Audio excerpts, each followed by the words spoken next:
Hello friends, कला master के YouTube channel पर एक बार फिर से आप सभी का स्वागत है। आज हम एक नया टॉपिक पढ़ेंगे, राजस्थानी शैली। ये आपके एग्ज़ाम के लिए बहुत इम्पॉर्टेंट है।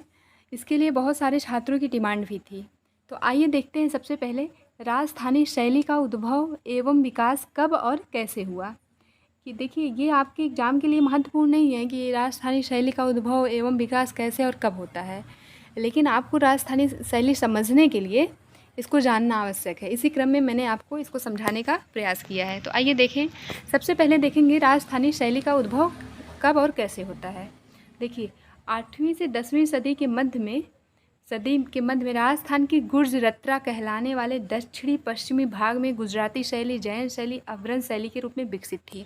अब देखिए, आपको कुछ भी समझ में नहीं आया होगा, इसका मतलब क्या है। देखिए, एक सेकंड में हम आपको समझाने का प्रयास करते हैं।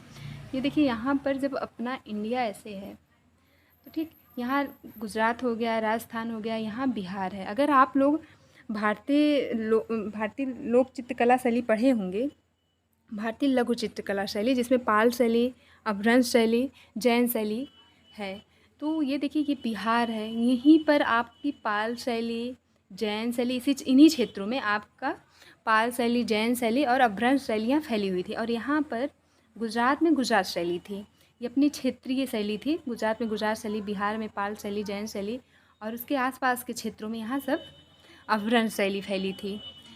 तो ये जो शैलियाँ उस समय 8वीं से 10वीं के मध्य इंडिया में फैली हुई थी, इस शैली का मतलब है चित्रकला की शैली थी ये सब।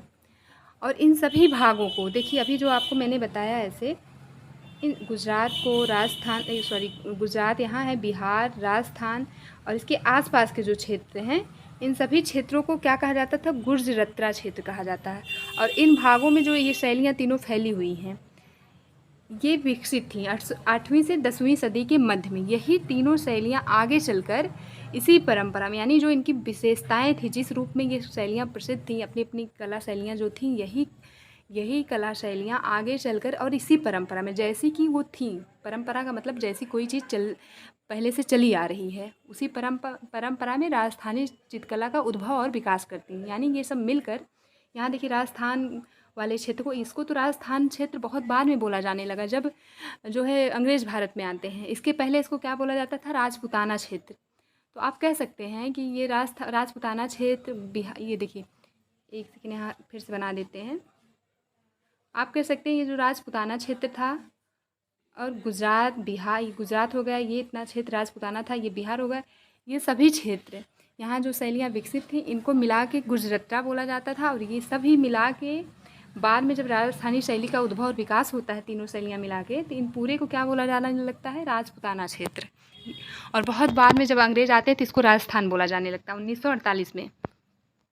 तो आपको समझ में आ गया होगा किन शैलियों को मिलाकर राजस्थानी शैली का उद्भव और विकास हुआ। आपके एग्जाम में ये क्वेश्चन आया हुआ भी है कि आरंभ में राजस्थानी शैली पर किन शैलियों का प्रभाव था। तो आप क्या बताएंगे? गुजरात शैली, जैन शैली, अभ्रंश शैली। हो सकता है तीनों दे दे एक लाइन में, या फिर तीनों में से किसी एक शैली का नाम दे दे। तो इन तीनों शैलियों को मिलाकर आगे चलकर यही शैलियाँ राजस्थानी चित्रकला का उद्भव और विकास करती हैं। अब देखिए, यहाँ हम लोग 8वीं से 10वीं शताब्दी के मध्य की जानकारी पढ़े। अब यहाँ डायरेक्ट आ जाते हैं 15वीं शताब्दी में, जब मुगलों का अपने यहाँ आगमन हो जाता है। तो देखिए, 15वीं शताब्दी में क्या होता है? भारतीय इतिहास में ये सांस्कृतिक पुनरुत्थान की शताब्दी के नाम से विख्यात है 15वीं शताब्दी। ऐसा इसलिए क्योंकि अपने यहाँ मुगलों का आगमन हो गया रहता है, अपनी जो क्षेत्रीय शैलियाँ विकसित हुई रहती हैं, उनमें जो है ईरानी संपर्क से भारतीय कलाकारों को अपनी कला को परिमार्जित और परिष्कृत करने की प्रेरणा मिल जाती है। यानी अपनी कला शैलियों में कुछ बदलाव करने की प्रेरणा मिल जाती है, क्योंकि जो बाहर से आए थे उनकी कला शैलियाँ कुछ अलग थीं, तो उनसे ये लोग प्रेरणा लेते हैं और अपनी शैलियों में कुछ परिवर्तन करते हैं। आगे देखते हैं, ये 15वीं शताब्दी की बात हो गई। 15वीं शताब्दी को क्या बोला जाता है? भारतीय इतिहास में सांस्कृतिक पुनरुत्थान के रूप में ये 15वीं शताब्दी विख्यात है। अब देखते हैं 16वीं शताब्दी में क्या होता है। 16वीं शताब्दी में अपने इंडिया में अकबर का शासन हो जाता है। अकबर, जिसे बहुत महान सम्राट बोला जाता है। अब देखिए, अकबर क्या करता है? मेवाड़ को छोड़कर सभी राजपूताना क्षेत्रों को अपने प्रभाव में ले लेता है। मेवाड़ को छोड़कर, ये देखिए, मेवाड़ को छोड़कर समस्त राजपूताने को अपने प्रभाव में ले लेता है। तो आप सोचिए, जब इसके प्रभाव में आ गई, सारे क्षेत्र इसके प्रभाव में आ गए अकबर के, तो जो अकबर की ये यानी कि मुग़ल शैली का जो विशेषताएँ थी, जो प्रभाव तो पड़ेगा ही अपने यहाँ, अपने जो क्षेत्रीय शैलियाँ थी उन पर मुग़ल शैली का प्रभाव पड़ना स्वाभाविक था। 16वीं शताब्दी में बहुत ज़्यादा प्रभाव पड़ने लगता है राजस्थानी शैली पर मुग़ल शैली का। अब देखिए 17वीं शताब्दी में क्या होता है।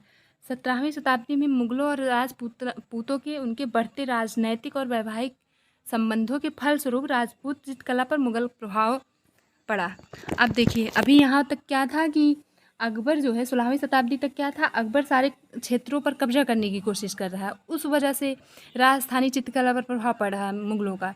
लेकिन 7वीं शताब्दी में दोनों के राजपूतों के और मुग़लों के आपसी संबंध हो जाते हैं, अच्छे राजनीतिक संबंध हो जाते हैं और यहाँ तक कि वैवाहिक संबंध भी स्थापित हो जाते हैं। उसका भी प्रभाव चित्रकला पर पड़ने लगता है 17वीं शताब्दी में। अब आगे देखिए क्या होता है। 19वीं शताब्दी में जब अपने यहाँ अंग्रेज़ आ जाते हैं, देखिए 1757 ईस्वी में प्लासी का युद्ध होता है। यहीं से समझ लीजिए भारत में अंग्रेज़ों का आगमन होने लगता है 1757 ईस्वी से। तो 19वीं शताब्दी फिर प्रॉपर ये लोग 1764 ईस्वी में इंडिया में प्रवेश करते हैं, जब बक्सर का युद्ध होता है। लेकिन लास्ट में जब अभी तक जो है कुछ क्षेत्रीय राजा या रियासतें अपने जो है स्वतंत्रता में थीं, किसी के अधीन नहीं हुई थी, इसीलिए यहाँ पर 17वीं 18वीं शताब्दी की बात नहीं की जा रही है, क्योंकि कुछ क्षेत्रीय शासक जो थे अभी भी स्वतंत्र थे। तो आप मान सकते हैं राजपूत शासक या फिर गुजरात के कुछ रियासत अपने स्वतंत्र अवस्था में थे, इन पर अंग्रेज़ों का प्रभाव नहीं था। इसीलिए ये शैलियाँ जो हैं अंग्रेज़ों के प्रभाव से बची रहीं। लेकिन 19वीं शताब्दी आते आते, यहाँ देखिए 19वीं शताब्दी आते आते या फिर आप कह सकते हैं प्रारंभ से ही अंग्रेज़ों के बढ़ते राजनीतिक प्रभाव से, देखिए जब आते हैं 1600 ईस्वी में तो वो सिर्फ व्यापारिक उद्देश्य को लेकर आते हैं। लेकिन बाद में 19वीं शताब्दी में क्या होता है, 19वीं शताब्दी के प्रारंभ में ही ये इंडिया में अपना राजनीतिक प्रभाव जमाने लगते हैं। राजनीतिक प्रभाव जमाने के कारण राजस्थान की चित्रकला शैली को गहरा आघात पहुंचा, क्योंकि इन लोगों ने उतना संरक्षण नहीं दिया। जो देसी राजाओं, देसी रियासतों के शासकों को अंग्रेज़ों को कर देना पड़ता था, उसकी वजह से उनके पास इतना धन नहीं रह गया था कि वो कला को संरक्षण दे सकें या फिर कलाकारों को अपने दरबार में रख सकें। इसलिए राजस्थान की शैली को भी नुकसान हुआ, क्योंकि उसका संरक्षण करता ही किसी और के अधीन हो गए, यानी कि अंग्रेज़ों के अधीन हो गए। इस तरह देखिए राजस्थानी शैली का उद्भव होता है, फिर मुग़लों के समय में विकास होता है, फिर धीरे धीरे उसका पतन भी हो जाता है। लेकिन आप यहाँ पर एक बात नोट करिए, राजस्थानी शैली पर चाहे जिसका प्रभाव पड़ा, उसके विषय चेंज हुए, मुग़लों के आगमन पर भी उसके विषय चेंज हुए, लेकिन वो अपनी ही शैली में चित्र बनाते रहे। वहाँ जो कलाकार थे राजस्थानी शैली के, उतना प्रभाव नहीं पड़ा जितना पड़ना चाहिए थे। विषय चेंज हो गए, अलंकरण बढ़ गया, लेकिन शैली में विशेष परिवर्तन नहीं आया। इसीलिए कहा जाता है कि राजस्थानी शैली भारतीय शैली थी, हिंदू शैली थी। और मेवाड़ शैली को तो यहाँ तक कहा जाता है ये पूर्ण रूप से पहली भारतीय शुद्ध शैली थी। इसका यही रीज़न है कि राजस्थानी शैली पर मुग़लों का उतना प्रभाव नहीं पड़ता जितना पड़ना चाहिए था। ये अपनी विशेषता बरकरार रखती है राजस्थानी शैली। विषय चेंज हो जाते हैं, लेकिन इसकी जो विशेषता थी अपनी शैली की, राजस्थानी शैली की, उसमें उतना परिवर्तन नहीं आता है। अब देखते हैं आपके एग्ज़ाम की दृष्टि से जो इम्पोर्टेंट पॉइंट है। देखेंगे सबसे पहले राजस्थानी चित्रकला शैली को श्रृंगारिक चित्रकला शैली के नाम से भी जाना जाता है, श्रृंगारिक चित्रकला शैली। और इसका विकास कब से कब के मध्य हुआ है, तो 1550 ईस्वी से लेकर 1900 ईस्वी के मध्य इसका विकास हुआ राजस्थानी शैली का। ये आपके एग्जाम में पूछा गया है, 1550 ईस्वी से 1900 ईस्वी के मध्य भारत में किस चित्रकला शैली का विकास हुआ, तो राजस्थानी चित्रकला शैली का विकास हुआ। ऐसे भी एक सवाल आया है कि राजस्थानी शैली का इतिहास किस शताब्दी के अंत तक फैला, तो आप क्या बताएंगे, 1550 से 19वीं शताब्दी के अंत में। ये सवाल आ चुका है। या तो आप ऐसे भी पढ़ सकते हैं इसको, 16वीं शताब्दी से 19वीं शताब्दी के मध्य। अगला पॉइंट है, राजस्थानी चित्रकला शैली का स्वर्णकाल 17वीं शताब्दी एवं 18वीं शताब्दी के प्रारंभिक समय को माना जाता है।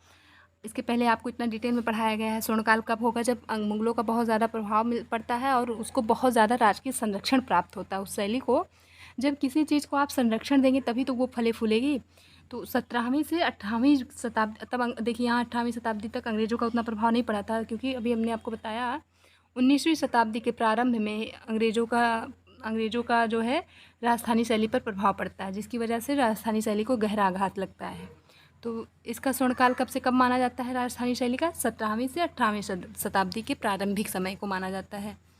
अब देखिए अगला पॉइंट है 15वीं शताब्दी का समय मध्यकाल में युग परिवर्तन का समय माना जाता है। इसके पहले आप पढ़ चुके हैं कि 15वीं शताब्दी जो है किसके नाम से विख्यात थी? भारतीय इतिहास में सांस्कृतिक पुनरुत्थान की शताब्दी के नाम से विख्यात है 15वीं शताब्दी। वही बात यहाँ पर कही जा रही है कि 15वीं शताब्दी का समय मध्यकाल में युग परिवर्तन का समय माना जाए। युग परिवर्तन का मतलब है मुगलों का आगमन हो चुका रहता है।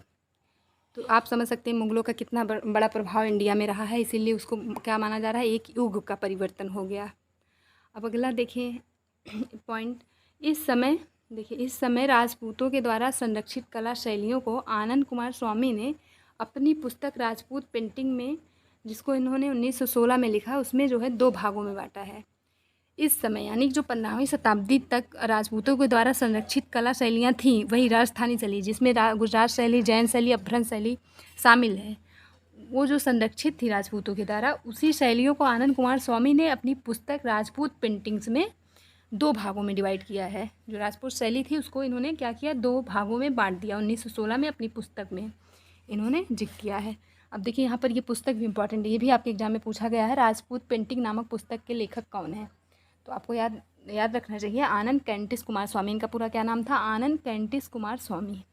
इन्होंने 1916 में इस पुस्तक को लिखा था और इसमें राजपूत शैली को 2 भागों में डिवाइड किया। अब कौन सा 2 भाग था? पहला था राजस्थानी चित्रकला शैली, दूसरा है पहाड़ी चित्रकला शैली। पहला राजस्थानी चित्रकला शैली, दूसरा है पहाड़ी चित्रकला शैली। Please like, comment and subscribe.